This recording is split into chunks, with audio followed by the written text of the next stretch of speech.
How do you top your love for your cat? With a cascade of decadent savory gravy over a mouth-watering mousse pate. Fancy Feast gems. 2 gourmet pâtés in one convenient pack.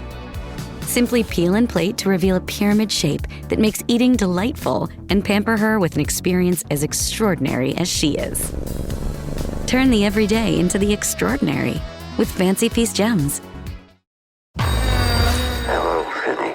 You're dead. Dead is just a word. On October 17th, It's the grabber. She came to me in my dream. see the movie that audiences are losing sleep over. What do you think happens when you die in a dream? It's time to find out. Ethan Hawke, I'm not afraid of you. You should be. Black Phone 2, only in theaters October 17th. Rated R. This is a Rogue Media Network podcast. I thought I saw something. Did I lose you guys again? What? Someone. What's going on? What are you guys looking at? Abaddon eyes. That's what we call it. Everybody feels like they saw something out of the corner of their eyes or just felt like they were being watched.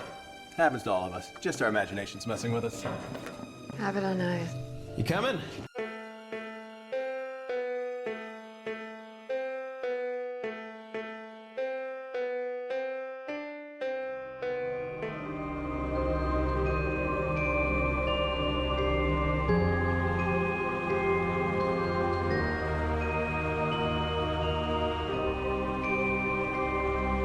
Well, hello. Thank you so much, Elizabeth, for joining us. We really appreciate it. I am Mike. This is Casey. Casey, good to meet you. Nice to meet you too. Thanks for having me. Yeah, absolutely. It is our honor to have you guys come in and talk to us about what has become kind of like we just talked to Joe about. This thing has become part of our lives, you know, and we're talking 10 years worth of Hell House movies. 10 years worth of crackpot theories and weird stuff. And I think Casey has seen the movies probably 25 times a piece. Wow. Not that many, but you know what I mean. And so I guess I'll just start off by saying thank you for doing this, because it is, and I don't mean this interview, I mean the movies. It is become part of us and something that we talk about frequently. So thank you for adding to that for us. Yeah, I think You're welcome. Oh yeah. I think the big thing is we come at it from the fan perspective, and like Mike says, we throw around our theories, talk about the characters, talk about their backstories, and we're just so appreciative when we have time to sit down with somebody who's taken the time to bring these characters to life and then talk to us about their motivations and what they went through to create these characters and get them on screen. So tell us how you came to be part of the Hell House franchise, and what did it feel like to be left out of the middle movie? No, it was amazing. I just saw a listing on Backstage, which is an actor's website to get cast and roles. And it just said, I think third movie in an independent horror film trilogy.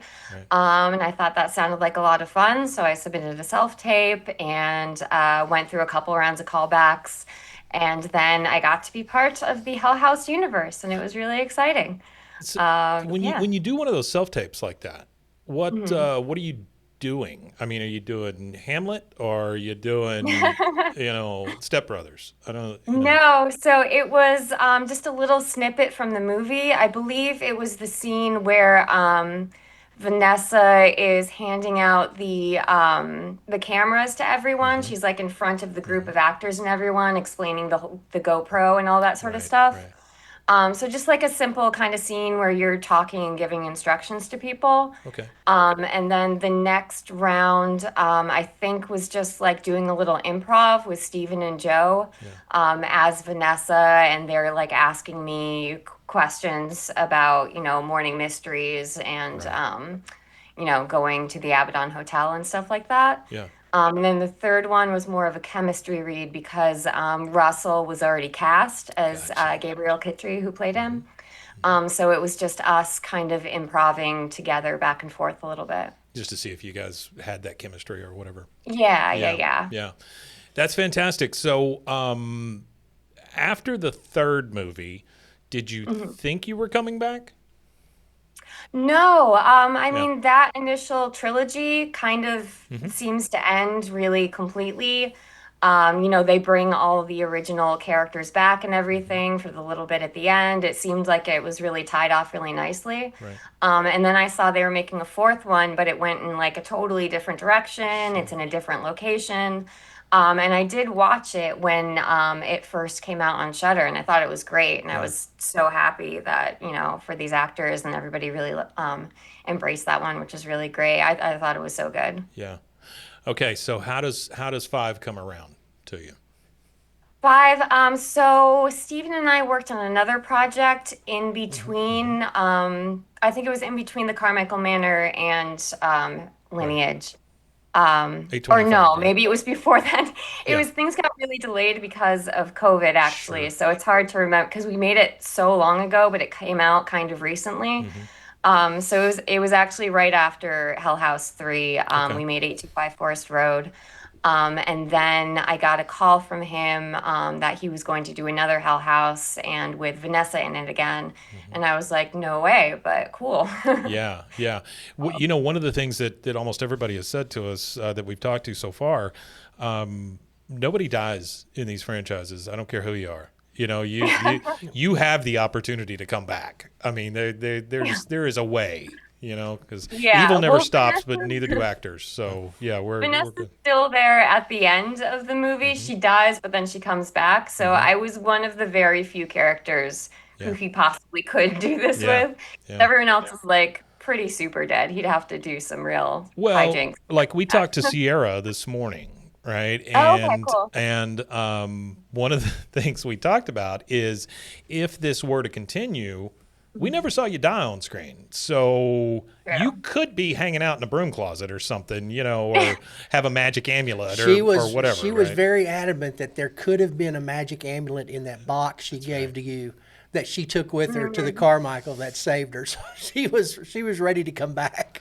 Now, That would be a cool twist, yeah. Now, one of the things we did ask her is why she needed that giant box to bring you one file, but we were able to talk that out. Yeah. Okay. About how there's other stuff in the box. She I'm sure. felt that Yeah. there was other stuff in there Yeah. that we just didn't see. I said, okay. Okay. But that was one of the things we were like, why such a big box? You got like one paper in there. That's all you need. Yeah. She's just very careful. She likes to Sure. make sure that her file. It's in bubble wrap safe. and the whole thing. Yeah. Yeah. Okay. So I am concerned for you though, because I'm afraid that they started you down the path of drinking out of your purse because you carried around all those bottles, and there were a lot of bottles missing in your bar. There were. Yeah. Yes, and I say, no, don't do anything about that. It's No. fine. We'll figure it out. fine. And then Don't worry I'm about it. back drinking it. We're the only two working here, but it's fine. Don't worry about it. Keep an Yeah, eye it'll be on it. okay. Keep an eye on it. Yeah, We'll just check it. keep an eye on it. Okay, so in doing this fifth one, was your approach different than the third one? I'm assuming it was because A, years have passed, and B, this character is now kind of somebody different. Yeah, she's very different from the last movie. And so that was something to really think about of, what would have happened to her, what experiences outside of just what happened on that last day at the Abaddon could have happened to change her so drastically. And I think there are a lot of reasons for that. I mean, she kind of blew up her life. She has to completely start over with a different career and everything.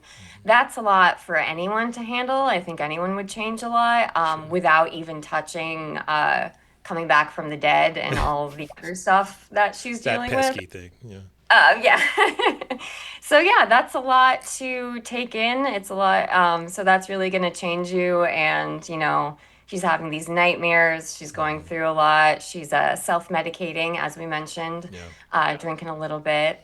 So yeah, she's definitely in a different place. So I thought a lot about that and, just journaling and writing backstory stuff of what would make that make sense. It's funny, like we talked to Michael, who played Donald, and he talked about all of this prep for his character, and all this backstory that he created and all of these sorts of things.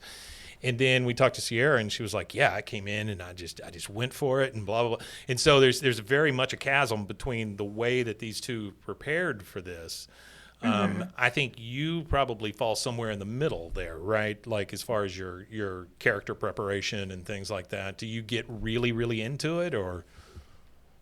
Yeah, I mean, I go over the script a lot. Script analysis is probably the biggest thing that I like to do when I'm preparing for stuff, just going over everything in the script. Anything that doesn't make sense that I'm confused about, usually ends up being really important. Like once I figure that out, that's like a really good key to the psychology, what they're going through, like why their actions are what they are in the movie. So yeah, I would say I'm somewhere in between there. I mean, the way that you prep is as different as humans are. Like Sure. everyone does it a little bit different. There's no right or wrong way, in my opinion. So let's say that somebody were to pick this thing up and go from what is now an infinite universe because of this fifth movie. Would you want to come back and do something else with this, or have you kind of satisfied that and want to move on? I don't know. I mean, I know everybody knows that Steven has said that this is the last one. So there are rumors floating around that like maybe it would come back, but with a different director or something like that instead.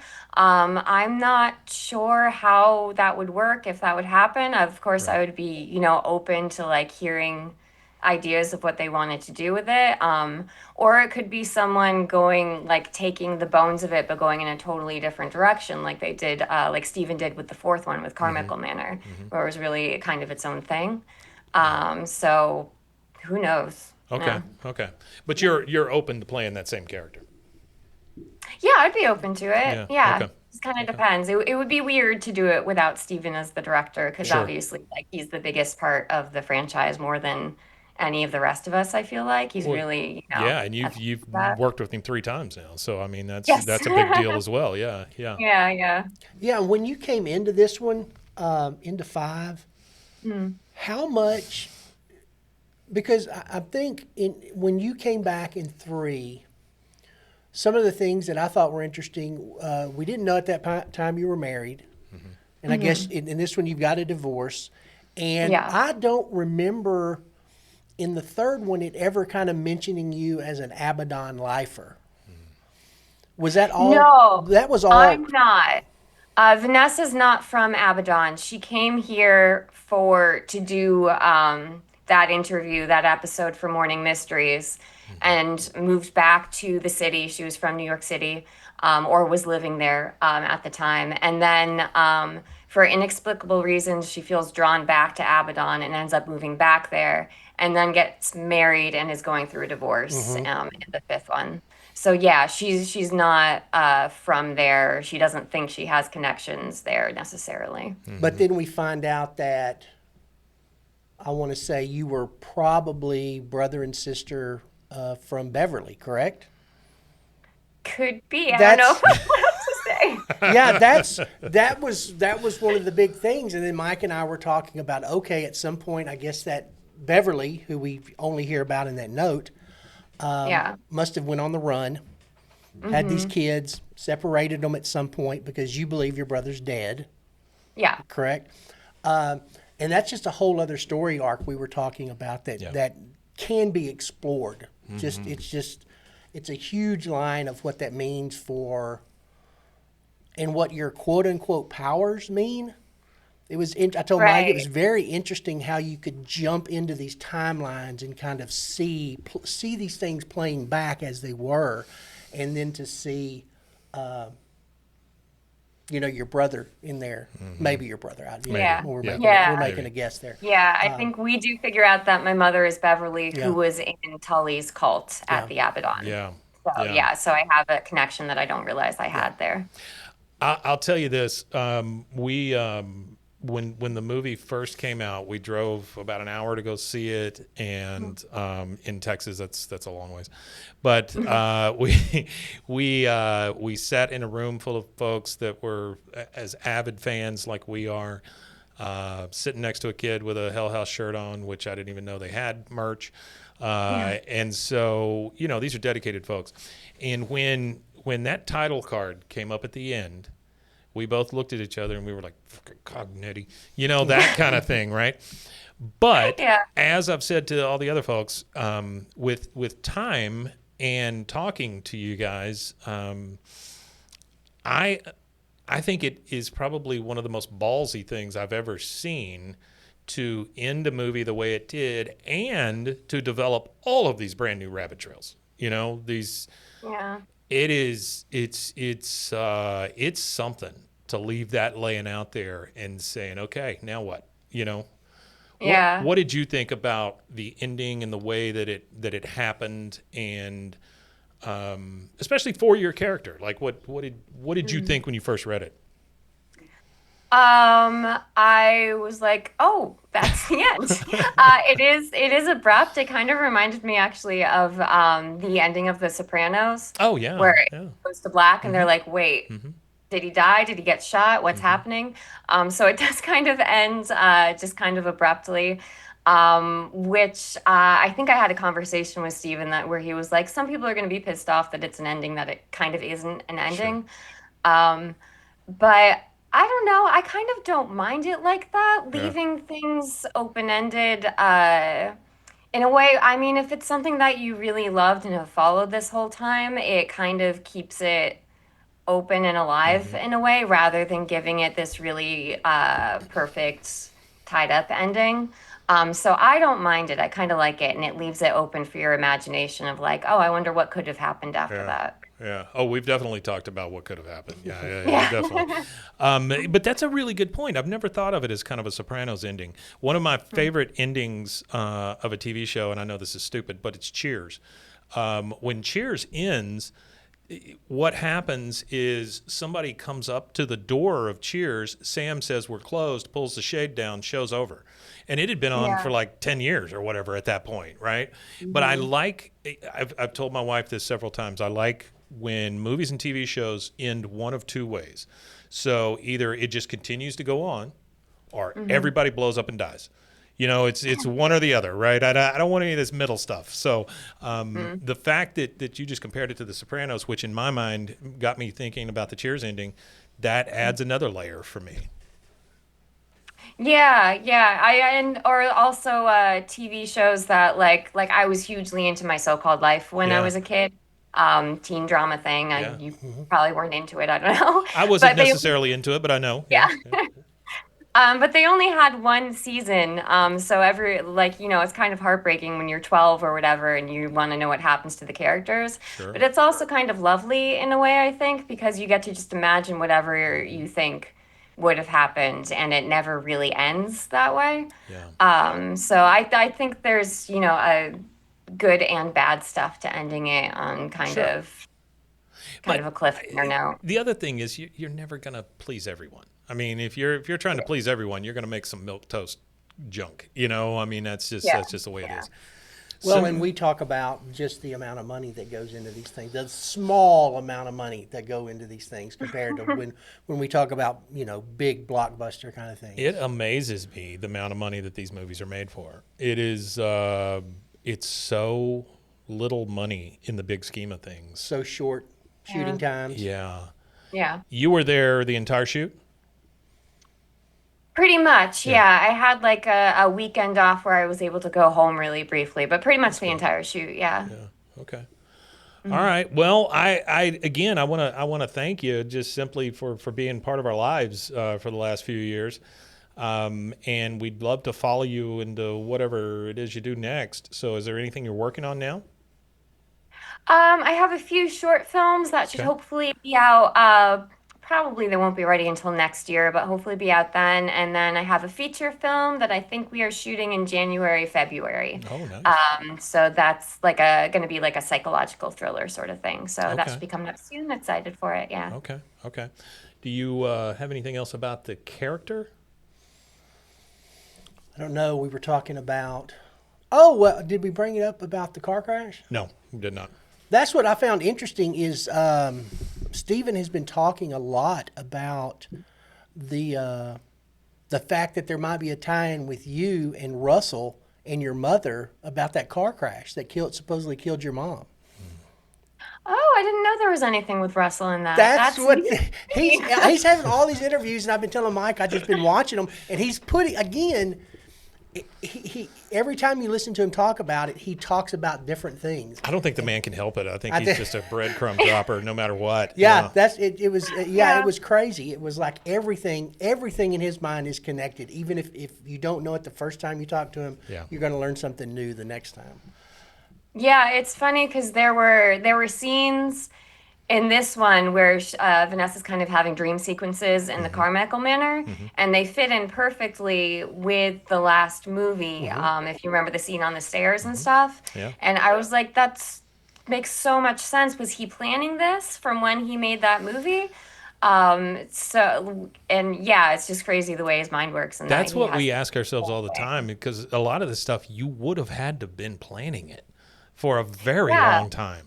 Or you're very good at picking up your own breadcrumbs, you know? Yeah. Well, and that's what I said was really, and when I said quote unquote powers, that was kind of as you were walking through these dream sequences, seeing all this stuff, and then again to turn around and see someone else walking through a dream sequence with you.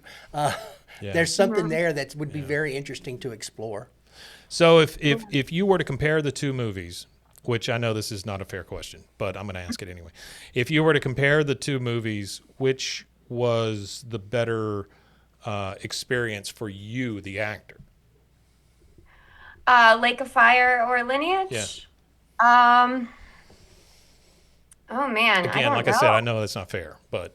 Yeah, they were both really great experiences in different ways. I would say maybe the first one was probably like the most exciting. Just I had never done found footage before. I had never been part of a feature film that, I knew was going to have like a release day on a streaming platform and that people were going to care and be looking forward to it. That was really cool. Do you get a lot of flack from fans about the kind of left turn that the third one takes? That the third one takes? Yeah, the third one kind of it's a little bit different in introducing Wynn and all the other things, and the insomnia and all that. So, do you ever hear negative stuff about 3? No, not about that aspect of it, I don't think. I mean, there's people who are in different teams for each of the movies. Some people really like the third one, people don't. Yeah. Some people aren't crazy about the first one, but they really loved Carmichael Manor. I mean, it's just so different. Yeah. Why do you not care about the first one? I don't understand that. I don't know. I've seen it online from people though. But that, then you I guess watch it's number too 4 slow or something, too moody, and they want more action. And I'm sorry, I know that you're trying to get a point, but that's one of the things that bothers me these days with movies and the public in general is there's no context anymore. So, like, if I tell you how much I love The Breakfast Club, you have no context for when it came out and what was happening at the time and those sorts of things, right? But and so I feel the same way about Hell House. This wasn't a thing, honestly. This was 10 years ago. We're just talking Blair Witch and a couple of other ones. This wasn't, an everyday thing where you find a haunted house found footage movie. Yeah, and also documentary style kind of mixed into the found footage. It really kind of was groundbreaking in its own. Yeah, it really was. Well, I was saying we were talking earlier about the similarity between 3 and 5 and the fact that you were in both of them because 3 introduced a whole new aspect. Yeah. Wynn and all of that backstory and all of that, and it was, quote unquote, the end of the Abaddon. Yeah. Yeah. And then this one, a lot of new stuff introduced, and now it's, Stephen's kind of his final one. So it was interesting, and I said, well, there was a lot of blowback with that third one too. Right. So you just can't please everybody. No, you can't please everybody. All right. Well, thank you again for spending time with us. You don't have to do this, and we want you to know how much we appreciate it. I don't know. Maybe there's a guy on the side with a gun to your head, but I can't see him. So thank you again for being the character you were in these movies and fleshing out this story and being so great about accepting the invitation. We really appreciate it. Oh, of course. Thank you so much for having me on. It was really nice of you guys to invite me and Absolutely. talk about this. Oh, And when please. your other projects get closer. Yeah, if you have another project that you want to cover, I would love to get back on the horn with you and talk it over. Are you doing something with Sierra? No. Okay. No, nothing else at the moment. I know there's another little side project that's going on, and so I didn't know if you were part of that or not. No, I don't think so. Okay. Well, you need to call her then. Okay. Well, again, thank you so much. We really appreciate it, and I hope you have a wonderful career ahead of you. Thank you so much. I Absolutely. appreciate it. Thank you. Have a good Absolutely. evening. Have a good evening. You can find Abaddon Eyes exploring the Hell House LLC universe anywhere you get your podcasts or at roguemedianetwork.com. I found the gateway, and it's glorious. Play us a song.